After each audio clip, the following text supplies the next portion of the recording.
In the summer of 1997, Apple Computer was 90 days from insolvency.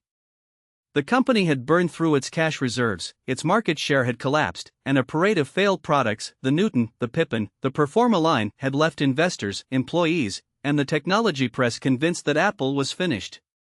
CEO Gil Amelio, who would later be remembered for saying Apple was a ship with a hole and his job was to figure out which way to point it, had been ousted. The company's stock was trading near all-time lows. The question on everyone's mind was not whether Apple would recover. It was how long the funeral would take. Then Steve Jobs came back. He had been forced out of Apple in 1985 in a boardroom coup led by the CEO he himself had hired. He had spent the intervening years building Next Computer and acquiring what would become Pixar Animation Studios. Apple, running out of options, had bought Next for $400 million, a deal whose real value was not the software but the man who came with it. Jobs returned as interim CEO, and almost immediately made a decision that shocked the technology world. He called Bill Gates. In August 1997, Microsoft invested $150 million in Apple and agreed to continue making Office for the Mac. Jobs announced the deal at Macworld. The crowd booed when Gates's face appeared on screen. Jobs told them to stop. Apple needed a partner, not a war. Jobs' first move as interim CEO was brutal and clarifying. He killed 70% of Apple's product line, the dozens of Macintosh variants, the printers, the servers, the peripheral devices. He reduced the entire company to 4 product quadrants: a consumer desktop, a professional desktop, a consumer laptop, a professional laptop. Everything else was cut. The focus was not just operational, it was philosophical. Jobs believed that saying no to 1,000 things was the prerequisite for saying yes to one great thing. The company that emerged from the pruning was leaner, more purposeful, and far more capable of excellence than the bloated product machine it had been. The iMac arrived in 1998, a translucent Bondi blue all-in-one that looked like nothing else in the computer industry. It was proof that design could be a competitive moat.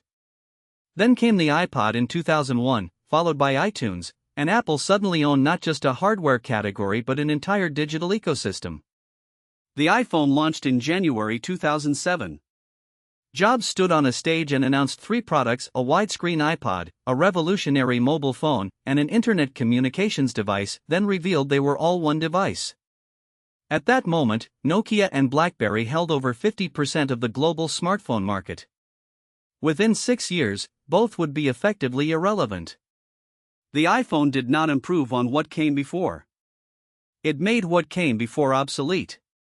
The App Store launched in 2008 and created an economy that had not existed before. Independent developers could build software for a device used by tens of millions of people and distribute it globally overnight.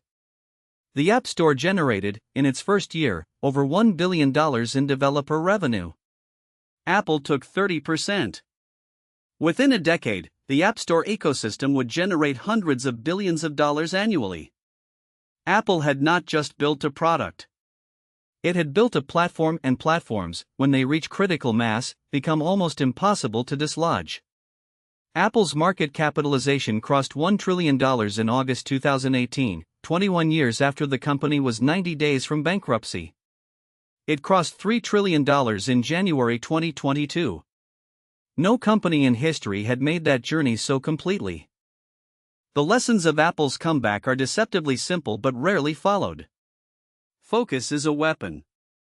Killing good products to protect great ones requires courage that most organizations lack.